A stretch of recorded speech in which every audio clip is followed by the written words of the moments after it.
Olá, muito boa noite, gente. Tudo bem? Como é que vocês estão? Deixa eu só apagar aqui o áudio aqui. Pronto. Porque vou fazer sem áudio. Vocês estão bem? Espero que esteja todo mundo muito bem. Estamos aí hoje para fazer mais um Evangelho no Lar e dar continuidade aqui então à nossa playlist, né? E obviamente a ideia aqui é a gente dispor essas energias que nós acumulamos durante o dia para que os bons espíritos possam então ajudar, fazer uso delas, né, se for necessário, se forem úteis, na verdade. Bom, como vocês sabem, aqui isso aqui é uma proposição do Evangelho no Lar e obviamente, né, só na hora da prece. Como é uma proposição espírita, a gente usa aqui o Evangelho no Lar. A gente usa também esse livrinho aqui que é uma psicografia da Irene Pacheco Machado. E a gente usa também esse livrinho aqui que se chama Flor do Dia, que tem umas frases bem interessantes, uns pensamentos bem interessantes ditados pelo Seriprembaba e obviamente são legais, né? Então a gente faz uma junção desses três livros e faz o Evangelho no Lar, que basicamente a gente nós fazemos três Pai Nosso geralmente e com isso a gente também faz algumas reflexões sobre a espiritualidade de um modo geral. Lembrando que esse canal aqui, o objetivo antes de tudo é sempre o questionamento, é sempre sempre a gente tentar manter a nossa acuidade mental, vamos dizer assim, ativa, né? No sentido de que não existem milagres, tá? Então assim, não fique esperando um salvador, alguém que vá salvar você. Eu acho que a evolução consciencial depende de cada um, é uma busca particular e pessoal de cada um, e ninguém pode oferecer o caminho para o outro, dificilmente. Pelo menos nós encarnados não, né? Porque eu acho que todo mundo que está aqui está mais ou menos no mesmo nível, né? Então, a não ser que tenha um missionário muito grande, assim, sabe, que pelo exemplo acaba nos dando uma orientação sobre como proceder em relação à vida, em relação à espiritualidade, enfim. Exemplo Chico Xavier, exemplo pelo exemplo Divaldo Franco, né? Tem gente que critica muito Divaldo até, e enfim, tem gente que critica o Chico, tem gente que critica Jesus, enfim, né? Mas as pessoas, elas se esquecem às vezes de refletir e de analisar, né? Bom, o objetivo dessa playlist, obviamente, não é levantar esse tipo de questionamento nesse sentido. Aqui o objetivo é a gente fazer as nossas preces. E obviamente eu gostaria que nós fizéssemos uma egrégora, né, de boa vibração, e não vou começar polemizando logo no começo do vídeo, não é verdade? Bom, sempre quando a gente faz o nosso Evangelho no Lar, a gente faz, eu normalmente faço 8 minutos de respiração, que é um momento que a gente usa para se desligar das atividades do dia e obviamente se concentrar no que está fazendo, né? E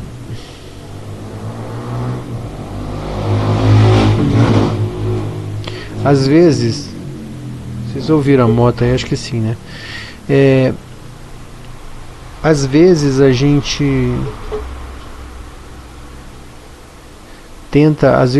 tenta focar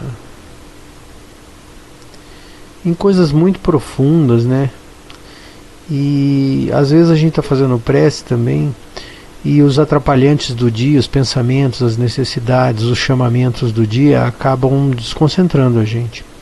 Então eu gosto muito de fazer esses primeiros momentos de respiração e concentração, para que a gente não vou dizer desligar completamente, mas pelo menos que a gente fique um pouco mais confortável, vamos dizer assim, concentrado na hora de executar a prece. Tá certo? Então se você quiser pular, não tem problema. Eu não aconselho, mas vamos lá. Eu vou marcar os 8 minutos aqui, aí eu vou fazer essas 8 minutos de respiração, que eu já vou explicar como é que é. E daqui a pouco, então, a gente começa a evocação dos espíritos, depois desse processo de 8 minutos de respiração. A respiração que a gente faz é assim, ó, a gente inspira até a metade do pulmão, depois inspira o resto, pausa, e aí expira lentamente. Quando eu expiro, eu vou imaginando uma fumaça branca saindo pelo nariz, pela boca, pelos olhos, né? A fim de que eu induza o meu cérebro a fazer uma exteriorização de energia, né? O que é essa exteriorização? É permitir que essas energias elas saiam do meu corpo, né? Levando em consideração que a gente seria como se fosse um ímã, né? Então quando a gente vai para a vida cotidiana, seja o trabalho, enfim, sai de manhã, encontra outras pessoas, vai para outros lugares, a gente troca energia. E aí geralmente a gente está com uma energia mais densa, né? E misturada com a nossa energia também. Aí quando a gente volta para nossa casa, como geralmente a gente está vibrando bastante, vamos dizer assim, nós estamos vibrando a maior parte do tempo dentro da nossa casa, seja porque a gente está dormindo, enfim, a gente está vibrando. Dentro da nossa casa, nas paredes, nas coisas, nos objetos, tem a nossa energia. E essa energia, então, quando a gente volta para nossa casa, a gente se reenergiza. Não significa que a gente fica melhor, mas a gente fica mais próximo da nossa média. E isso geralmente é uma situação melhor, né? Mas não significa que a nossa energia é a melhor do mundo, né? Mas de modos que a gente se equilibre, então a gente se carrega, vamos dizer assim. E aí quando a gente vem e faz um exercício de respiração e faz essa exteriorização de energia, na verdade a gente está fazendo o quê? Jogando energia fora. E aí a energia do entorno vai entrar de novo na gente, porque isso é uma lei da natureza, e a gente vai se recarregar. Naturalmente nesse momento que a gente fica mais equilibrado, e a partir disso fica mais fácil a gente se concentrar nas nossas coisas, tá? Por isso que eu gosto tanto da respiração. Essa é só uma das justificativas para a gente ficar aqui 8 minutos olhando para as paredes e respirando, tá bom? Então eu vou marcar aqui e aí aviso vocês quando terminar esse período, tá bom? Vamos lá, a gente faz assim, ó.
Bom, a partir de então, agora a gente já pode começar a fazer a evocação dos nossos bons amigos, a fim de que a gente consiga, então, criar uma egrégora a partir de então, né?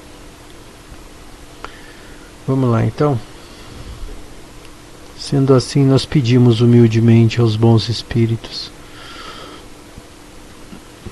que se dignem a estar presentes nessa reunião, orientando os nossos pensamentos, permitindo que nós possamos tirar o melhor proveito das leituras do dia de hoje e que as nossas energias, ainda que densas, possam ser aproveitadas para os trabalhos necessários dentro do orbe terreno. Que os bons espíritos possam insuflar em nós também boas energias, a fim de que nós possamos compreender um pouco melhor a magnitude da criação. Sendo assim, pedimos humildemente ao Pai: Pai nosso que estais no céu, santificado seja o vosso nome. Venha a nós o vosso reino e seja feita a tua vontade, assim na terra como nos céus. Pão nosso de cada dia nos dai hoje, perdoa as nossas ofensas, assim como nós perdoamos quem nos tem ofendido. Não nos deixeis cair em tentação, mas livra-nos do mal, que assim seja. Graças a Deus.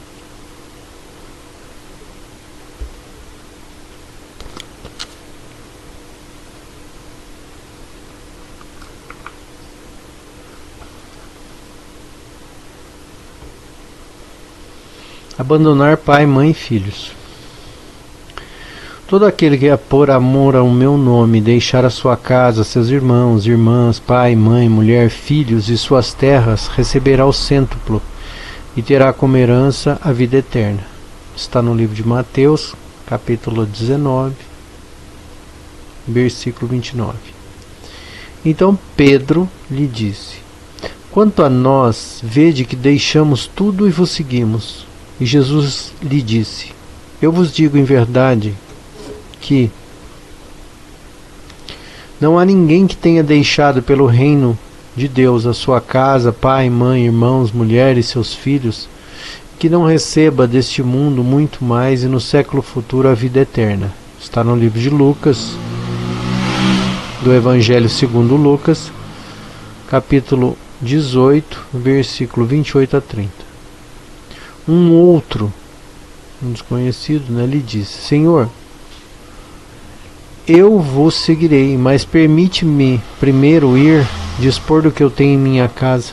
E Jesus lhes respondeu: Todo aquele que tendo a mão no arado olhar para trás não é digno do reino de Deus. Está no livro do Evangelho segundo Lucas, capítulo 9, versículo 61 e 62. Sem discutir as palavras, essa é a explicação. É preciso procurar aqui o pensamento que era evidentemente esse. Os interesses da vida futura estão acima de todos os interesses e de todas as considerações humanas, porque está de acordo com a essência da doutrina de Jesus, enquanto a ideia de renúncia à família seria a sua negação. Não temos, aliás, sob os nossos olhos a aplicação desses ensinamentos no sacrifício dos interesses e das afeições da família pela pátria? Por exemplo, condena-se um filho por deixar o pai, mãe, irmãos, mulheres, seus filhos para marchar em defesa do seu país? Não lhe é dado, ao contrário, um grande mérito por deixar as doçuras do lar, o calor das amizades para cumprir um dever? Há, pois, deveres que se sobrepõem a outros. A lei não diz da obrigação da filha deixar o seu país e seguir o seu esposo? O mundo está repleto de casos em que as separações mais dolorosas são necessárias, mas as afeições nem por isso se rompem. O afastamento não diminui nem o respeito e nem a dedicação que se deve aos pais, nem a ternura para com os filhos.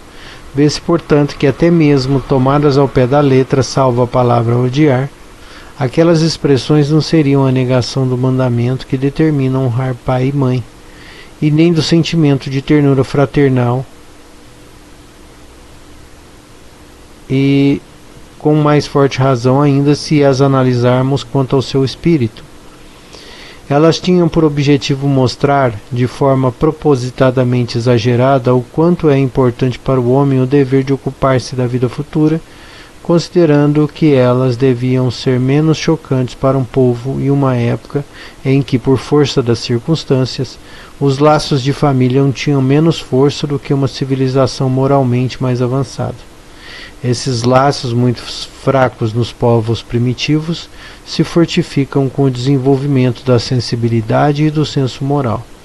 As separações são necessárias ao progresso tanto nas famílias quanto nas raças, pois elas se degeneram se não há cruzamentos, se não se mesclam uma com as outras. É uma lei da natureza, que tanto interessa ao progresso moral quanto ao progresso físico. Né? Eu vou parar aqui, né, porque ela continua mais um pouquinho da explicação, mas eu vou parar aqui porque é o seguinte, né, é engraçado que acho que está tudo muito bem explicado nesse texto. Eu só não concordo com aquele negócio, né, por exemplo, obrigação, desejo moral de você lutar pela pátria. Isso eu não concordo, tá? Eu acho que isso aí é um pensamento que era muito pertinente, vamos dizer assim, aquela mentalidade do século XIX, nacionalista, patriota, né? Eu particularmente não vejo sentido nenhum uma pessoa ir lá defender a pátria, até porque a gente já entende que a gente já está no mundo globalizado, né? Por exemplo, a própria pandemia veio provar isso. Não tem mais fronteira, não tem. Entende? Então, por exemplo, esse ato ridículo, por exemplo, dos Estados Unidos agora colocar os imigrantes fora do país, né? Isso é ridículo, na verdade, né? Se a gente for pensar que há uns 4 anos atrás a Angela Merkel fez um pronunciamento, né? Falando, a primeira-ministra alemã falando que era preciso que a Alemanha não governasse apenas para os alemães, porque a Alemanha agora, né, naquele momento ela dizia, a Alemanha agora é uma pátria de estrangeiros, né? Então achei uma fala muito interessante isso, e obviamente a gente já sabe que a maioria das culturas que tem menos de 2 filhos vão desaparecer em pouco tempo, né? Isso é um dado estatístico já. Então um monte de culturas que a gente conhece hoje, como por exemplo a Itália, o Canadá, os Estados Unidos, a Inglaterra, a Holanda, enfim, tantos países da Europa e dos Estados Unidos também, né, das Américas. Nas Américas, no caso, só os Estados Unidos, que por causa da política de natalidade vão desaparecer em alguns anos, né? Porque eles começam a ter menos de 2 filhos por casal, e aí na média, né? E aí o que acontece? Esses filhos não vão substituir os pais que quando morrerem, né? E aí a população vai diminuindo, a população típica vai diminuindo. Então, assim, se não vier povos de outras regiões, que é o que está acontecendo na Europa, né? Nesse momento, as populações vão acabando, vão simplesmente acabando essas populações. Então, assim, hoje a gente entende que o país, que o mundo não tem mais isso, né? Não tem mais negócio de fronteira, de defender isso, aquilo, até porque as políticas econômicas são tão violentas que não tem mais essa, né?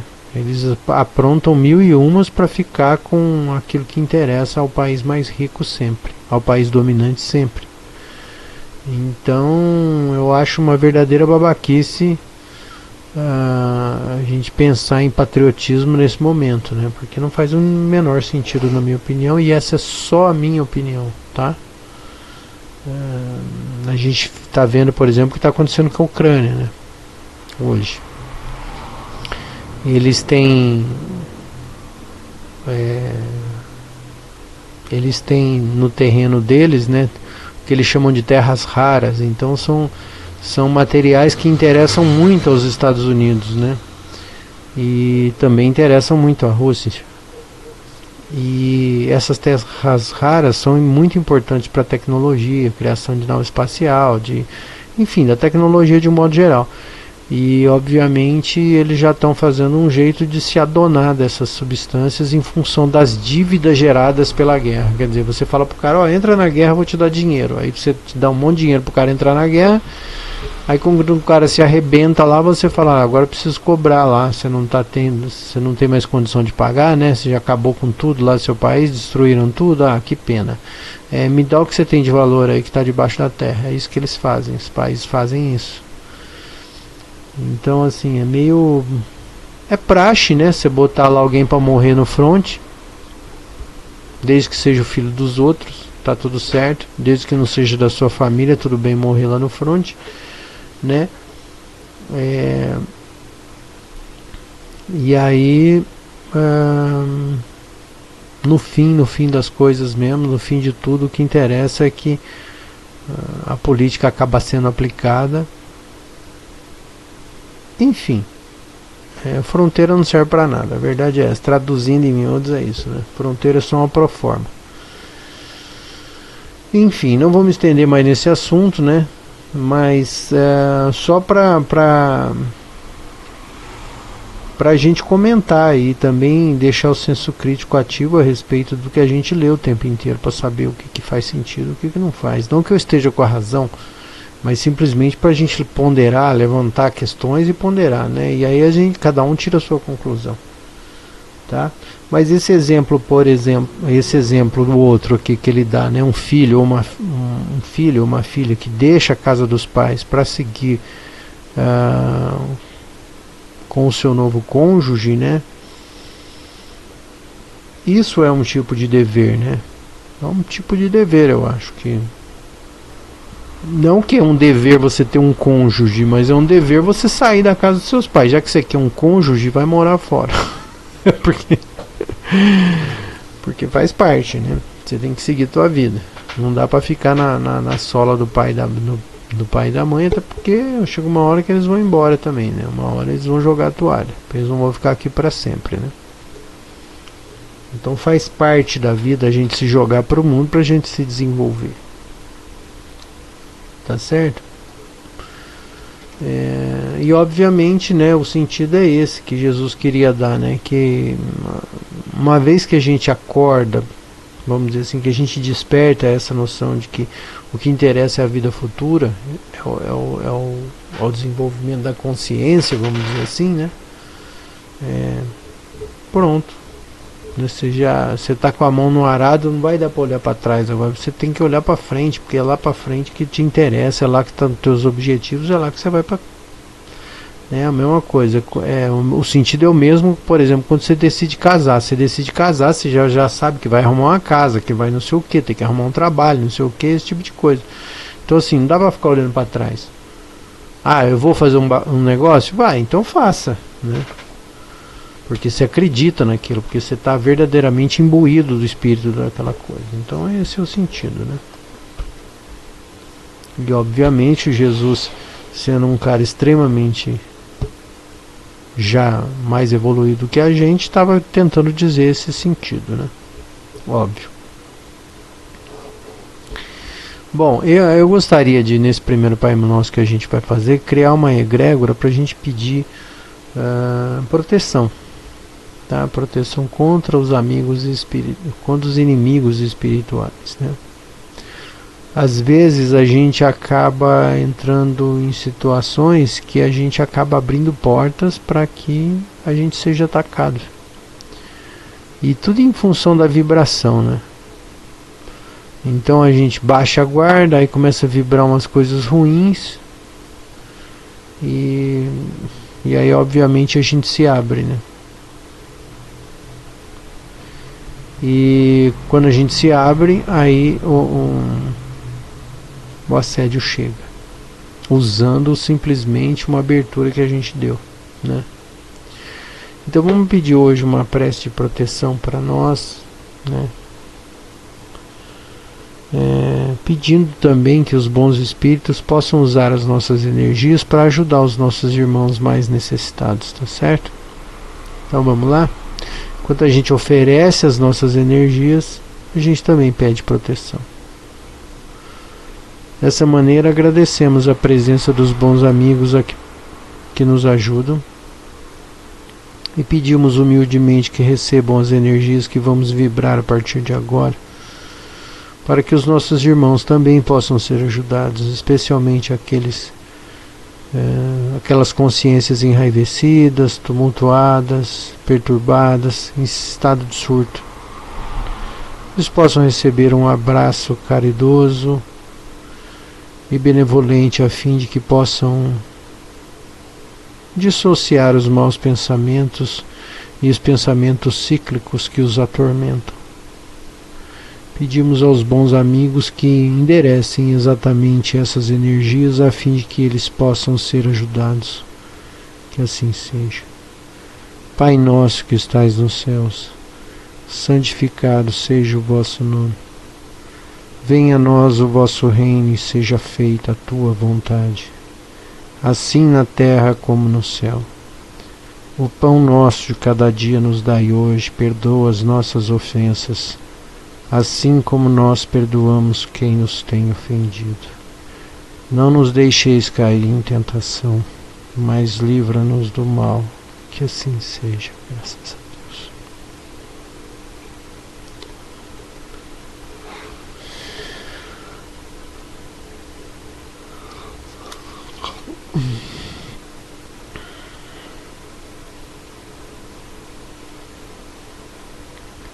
Irmão, observando o nosso jardim, percebi que estão faltando as flores da paciência. Costumava-me sentar sob frondosa árvore para ler livros sagrados. Um dia, um pássaro não me deixava concentrar na leitura. Levantei-me, não muito satisfeito, e já ia me recolher, quando percebi que ele cantava de alegria, por estar junto do céu, da árvore, ao homem e ao livro. Envergonhado, aprendi a respeitar a alegria dos outros.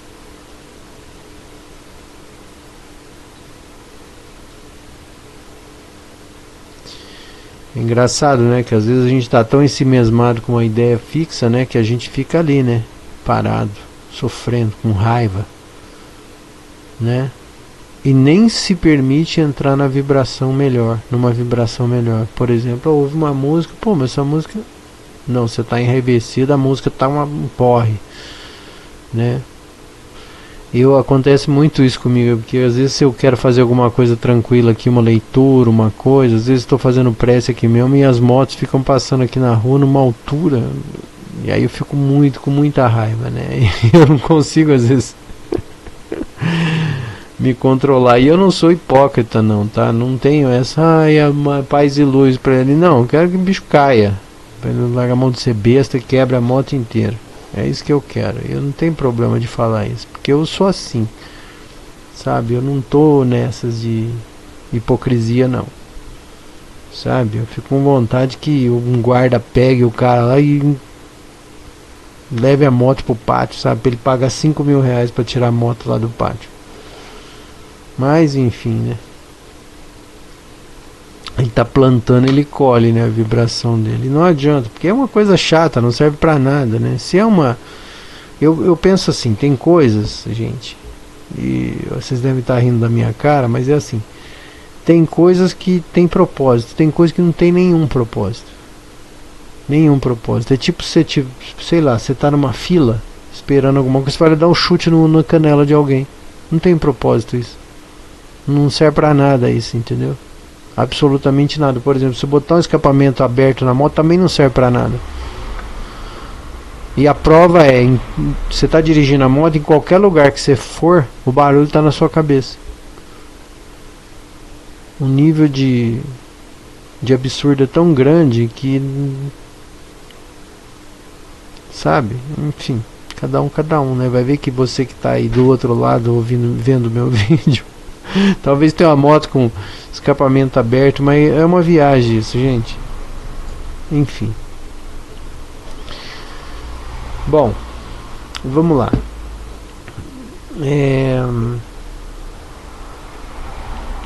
Aproveitar o ensejo, então vamos fazer uma prece pedindo por nós mesmos, pelas nossas necessidades, tá bom? Eu especialmente já posso aproveitar aqui o embalo e pedir pela minha paciência, né? Então vamos aí, cada um pede pela sua necessidade, por aquilo que está almejando, para que os bons espíritos possam nos ajudar nesse sentido, tá bom? Bons amigos, perdoa-nos, ajuda-nos também a orientar os nossos pensamentos a fim de que nós consigamos encontrar aquilo que buscamos. Ajuda-nos na estabilidade para que possamos, mais conscientes do nosso estado, encontrarmos um ponto de apoio para seguirmos adiante, desenvolvendo a nossa consciência. Ajuda-nos naquilo que for possível. Permite-nos o que for necessário. Que assim seja. Pai nosso que estais no céu, santificado seja o vosso nome. Venha a nós o vosso reino, seja feita a tua vontade, assim na terra como no céu. Pão nosso cada dia nos dai hoje, perdoa as nossas ofensas, assim como nós perdoamos quem nos tem ofendido. Não nos deixeis cair em tentação, mas livra-nos do mal, que assim seja. Graças a Deus.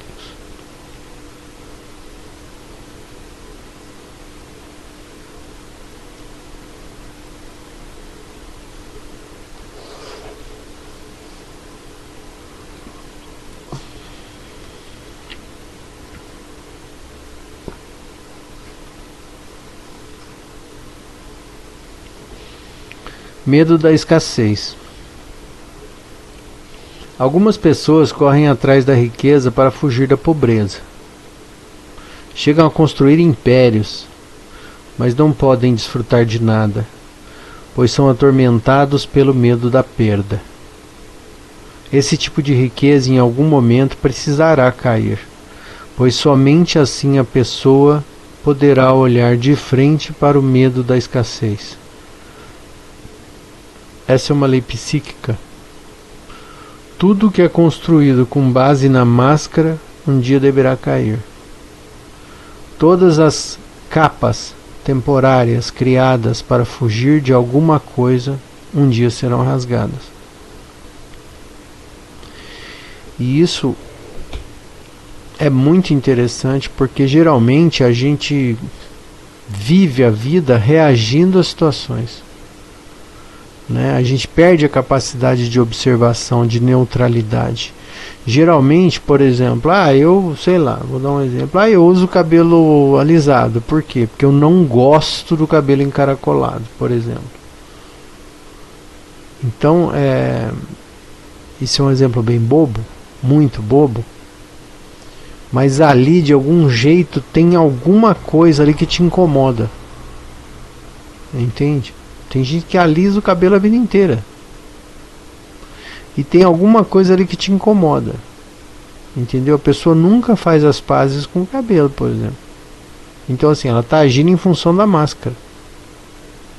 Ela está agindo em função da máscara. E o nosso comportamento de personalidade geralmente é assim. A gente se faz colocamentos de frases, a gente pensa em função dos traumas que a gente trouxe da infância. A gente faz uma profissão, às vezes, em função de medos, de traumas, de orientações, de aculturações que colocaram na nossa cabeça, no nosso jeito de viver. Às vezes você está lá numa profissão, você nem gosta daquilo, você nem sabe por que você faz aquilo. Você simplesmente está fazendo, porque, sei lá, alguém, o pai pediu, a mãe pediu, o tio era... Olha aí, minha irmã.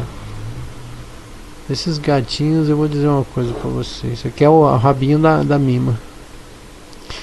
Viu? Então, praticamente a nossa personalidade é um amoldamento, vamos dizer assim, aos nossos traumas. Então a gente traumatizado com isso, com aquilo, um monte de trava, um monte de trauma, um monte de problema, e aí você acaba reagindo. E aí quando você começa a reagir, você acaba criando um sistema que define a tua personalidade. Ao passo que, por exemplo, quando a gente era criança, e todo mundo fala, na época da criança era maravilhoso, quando eu era novinho, sim, porque você não tinha isso. Entendeu? Uma criança, ela não tem trava. Criança, ela não tem essas, entendeu? Então a gente não vive reagindo, a gente simplesmente vive. Sabe? Criança é, sei lá, se ela acorda sem banho, por exemplo, ela não tá nem aí, né? E eu citei esse exemplo especialmente porque, por exemplo, um dia que você fica sem tomar banho, você fala, meu Deus, quanta gente, né? Nossa, mas vai ficar o dia assim, nossa, mas não vai tomar banho, nossa, não sei o que, é um trauma. É legal tomar banho, mas você se sentir praticamente obrigado a tomar banho, não sei o que, porque eu tenho que tomar banho, é uma reação.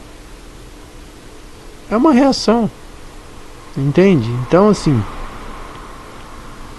e eu sei que eu já vou ser julgado, assim, eu adoro tomar banho. Tem dia que eu tomo 3 banhos, 4 banhos. É porque eu gosto, mas nem todo mundo gosta. Entendeu? Nem todo mundo gosta, mas quando uma pessoa fala assim, não vou tomar banho hoje, nossa, parece que o mundo vai acabar. Entende? Então, assim, praticamente a nossa personalidade é o resultado dos reflexos dos nossos traumas. Né? Então isso é uma coisa para refletir, tá? Isso é uma coisa pra gente refletir. E o objetivo aqui é sempre esse, tá bom? Espero que vocês fiquem bem e a gente possa se ver em breve. Essa semana, agora a próxima vez que eu for gravar, eu vou gravar o Evangelho de Tomé, que já está seguindo a playlist lá, então a gente vai até o final agora. E enfim, é isso, tá bom? Então a gente se vê. Hoje é quarta-feira, na sexta-feira eu gravo o Evangelho de Tomé e depois no domingo eu provavelmente vou gravar o Evangelho de novo. Tá certo? Muito obrigado pela presença de vocês. E a gente se vê em breve em mais um episódio do Evangelho no Lar. Tá bom? Muito obrigado e até a próxima.